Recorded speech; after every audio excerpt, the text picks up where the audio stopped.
Another aspect of international investing is MNC funds listed in India. Mr. Bedi would like to know your opinion on these kinds of funds, especially those by UTI and Birla Sun Life. They are actually Indian companies, which whose promoter happened to be a foreign, a multinational.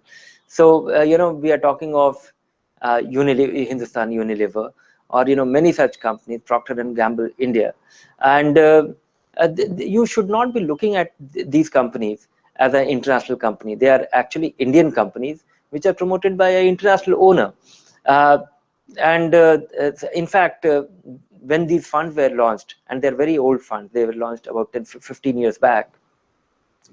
That was the time when Indian companies, Indian investors used to look at Indian companies with some suspicion, and the foreign companies or companies promoted by foreign these multinational companies in India were considered to be superior in terms of corporate governance. So there was an investment case for that.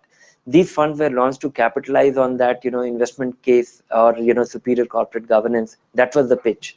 Of late, they have become a thematic fund. I don't think ownership should be a guiding force. Today there are great Indian companies. They are not multinational, and they have great corporate governance standard.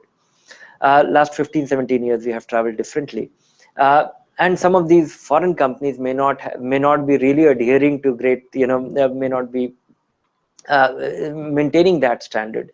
So but that apart, I think these are very focused companies.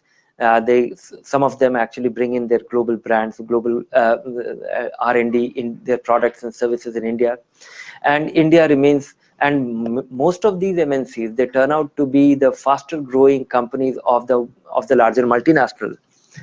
So Procter and Gamble, for example, or Nestle India, they will be the actually stars in their global framework, based on their growth. So I think one should look at it as well-managed company with promising outlook, but it has nothing to do with investing abroad context.